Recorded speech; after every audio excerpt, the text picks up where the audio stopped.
Dear students, this question is from the rotational motion. For your convenience, I am going to read this question. A smaller disk of radius r and mass m is attached rigidly to the face of a second larger disk of radius r and mass capital M as shown. The center of the small disk is located at the edge of the large disk. The large disk is mounted at its center on a frictionless axle. The assembly is rotated through a small angle theta from its equilibrium position and released. Show that the speed of the center of the smaller disk as it passes through equilibrium position is v equals to, given in the question, we have to prove that, and option B, we have to find out time period of motion t equals to, given in the question.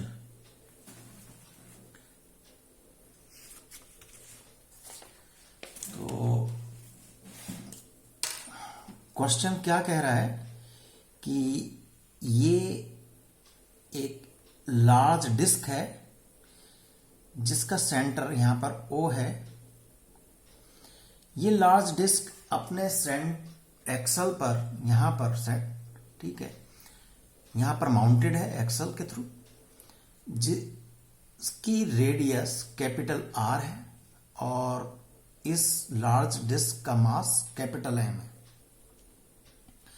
यहां पर एक small disc जिसकी radius R है that is attached, और इसका centre कहां पर है? इस एज पर.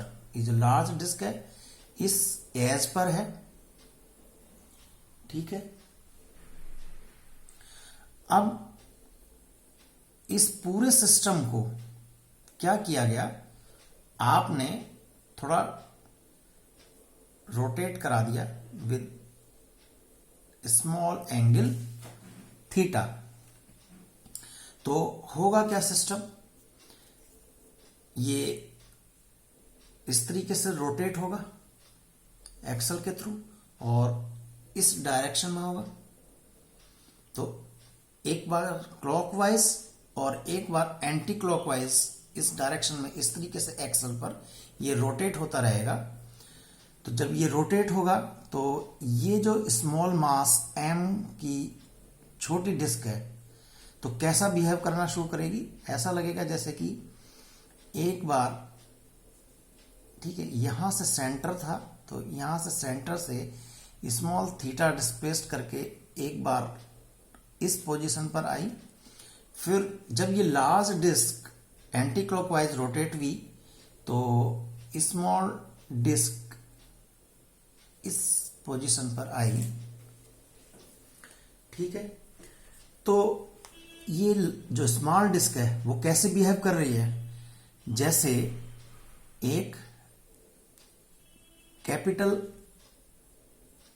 M का कोई मास M मैं लूं और उसको मैं अगर एक स्मॉल एंगल से यहां से डिस्प्लेस करता हूं तो वो इस डायरेक्शन में और इस डायरेक्शन में आता है. कहने का मतलब अगर ये उसकी मीन पोजीशन है तो वो एक्सट्रीम पोजीशन पर जाएगा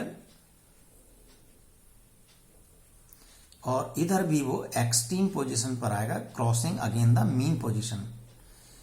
मींस ये जो स्मॉल m की डिस्क है, स्मॉल मास m की स्मॉल डिस्क है, जो इसकी रेडियस स्मॉल r है, it will behave like as a physical pendulum. तो it will act as a physical pendulum. Physical pendulum क्यों?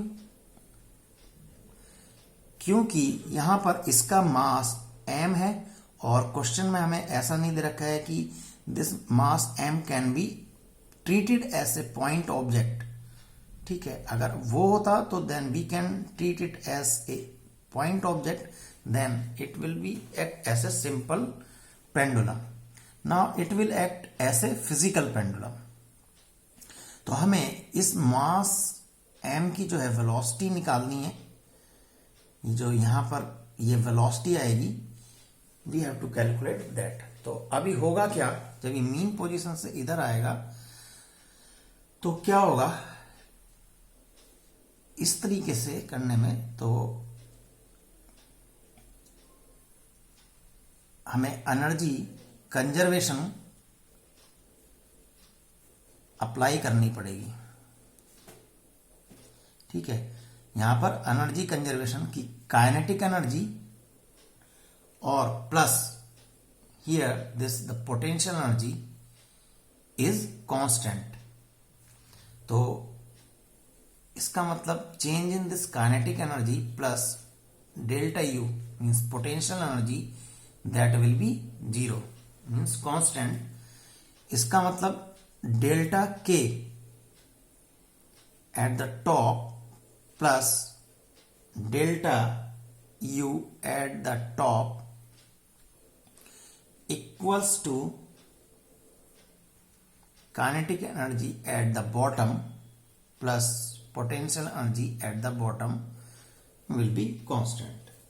अच्छा, अब यहां पर क्या होगा, जब यहां से ये मीन पोजीशन पर एक्सट्रीम पोजीशन पर आएगा तो kinetic energy at the top, तो kinetic energy at the top equals to क्या होगा, यहां पर पोटेंशियल एनर्जी क्या होती है, जीरो होती है, और इस एक्सट्रीम पोजीशन पर इस पेंडुलम के लिए kinetic energy at the top zero होती है. तो potential energy at the top equals to zero. तो हमारे पास क्या रह जाएगा अभी, this U top, U bottom,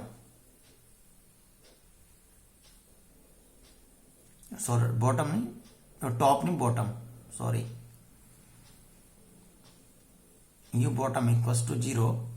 तो यहां से अब मैं क्या लिख सकता हूं, यहां से मैं आपके लिए क्या एक इक्वेशन लिख सकता हूं कि काइनेटिक एनर्जी टॉप और kinetic energy at the bottom equals to zero. तो यहां से आया मेरे पास बचा क्या क्या, ये जीरो और यहां पर ये जीरो. तो U top equals to kinetic energy at the bottom. ये हमारे पास बचा एनर्जी कंजर्वेशन अप्लाई करने के लिए. तो ये कॉन्सेप्ट यूज करेंगे. इसका मतलब अब क्या होगा, यू टॉप मीन्स यहां से it will be at a certain height H, it will at a certain height H.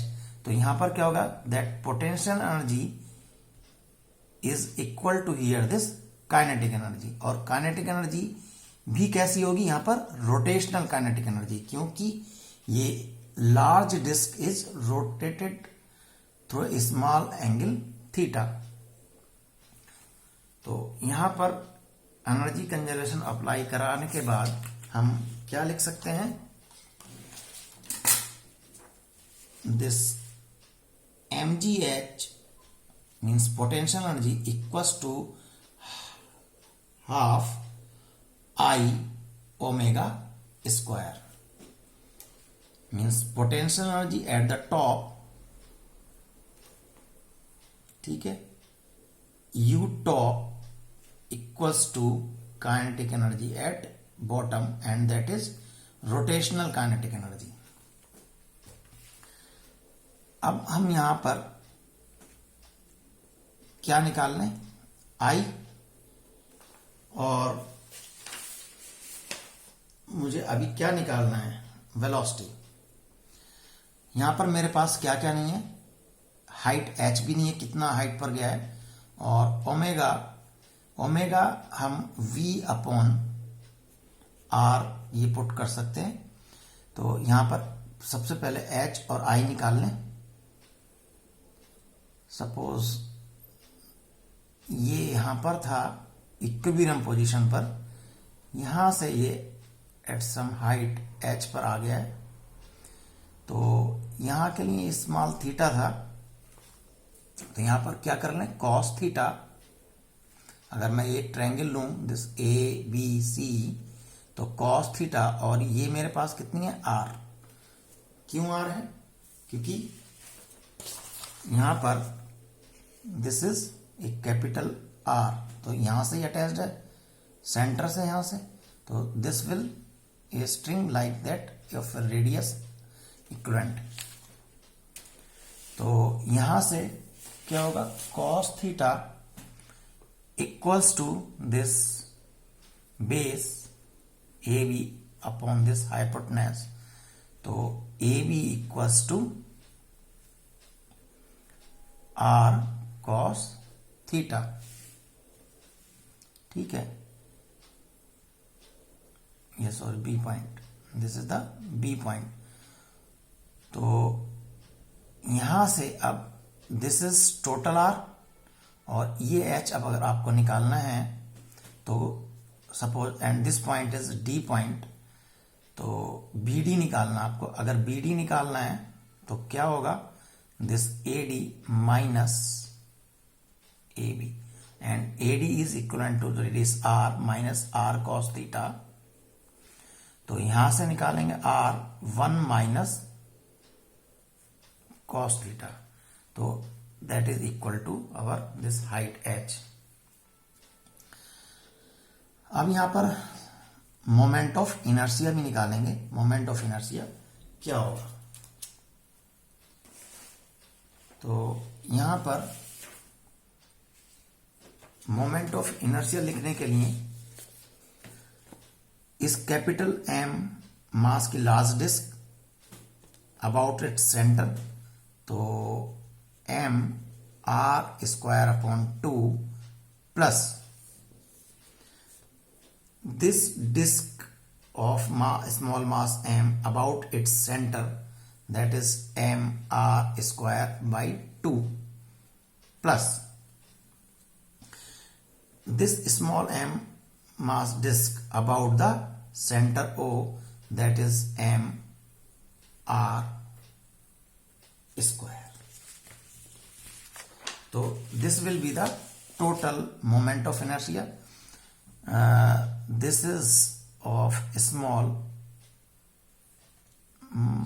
mass m disk about center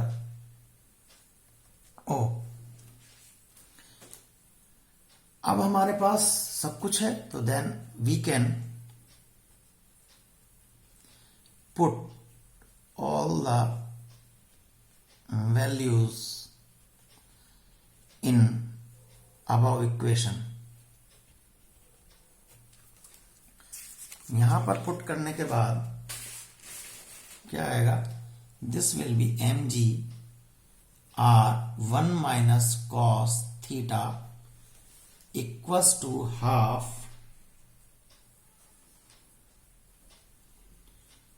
and this moment of inertia is total moment of inertia mr square upon 2 plus mr square upon 2 plus mr square, और omega जो थी वो अब मैंने replace कर दिया है v square upon r, because we are interested to find out the velocity, not angular velocity.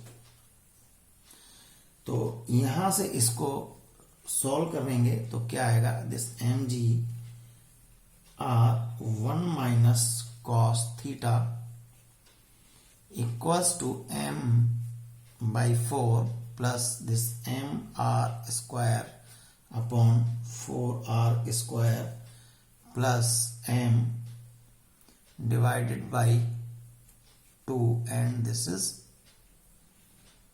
v square।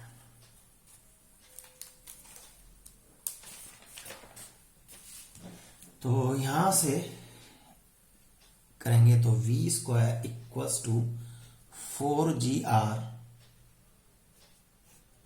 1 minus this cos theta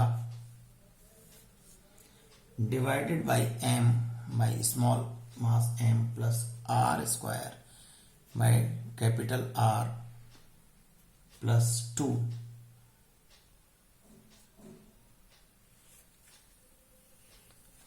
Hence from here velocity will be 2 times of this root r g 1 minus cos theta divided by m small mass m r square upon r plus 2. तो ए portion solve हो गया है. Now B portion find out करना था कि हमारा time period कितना होगा. तो उस टाइम पीरियड को कैलकुलेट करने से पहले हम थोड़ा सा इसकी तरफ ध्यान दें कि फिजिकल पेंडुलम के लिए टाइम पीरियड का फार्मूला क्या होता है. तो अगर ये फिजिकल पेंडुलम है तो ये इस डिस्टेंस डी है इसके बीच में और पाइवोट ओ के बीच में. तो this is the centre of mass of the object and this is mg. तो यहां से इस पॉइंट से and from this point this perpendicular distance is d sin theta. तो इस पॉइंट के अलोंग क्या लगेगा torque and that torque equals to I alpha and that is minus mg and this distance d sin theta equals to I and alpha is d square theta upon dt square. And for this small theta this sin theta can be equivalent to theta. So d square theta upon dt square equals to minus mgd divided by the moment of inertia into theta. So compare with this angular SHM equation d square theta upon dt square equals to minus omega square theta. From here omega will be under root of mgd divided by I, so that time period equals to 2 pi omega. Hence this 2 pi under root of I m into g and this d is nothing but distance of this center of mass. So finally I will use this formula to find the time period of small disk. तो यहां से हमने formula निकाला था कि time period for the answer B time period 2 pi under root of this I upon this M means total mass, mt means total mass into g and distance d is the center of mass distance. तो यहां पर moment of inertia तो हमने earlier calculate कर रखी थी. तो moment of inertia I will be mr square upon 2 plus mr square by 2 plus mr square. अब यहां पर आता है distance between the centre of mass. तो we have to calculate this DCM. तो DCM कैलकुलेट करने के लिए क्या करेंगे,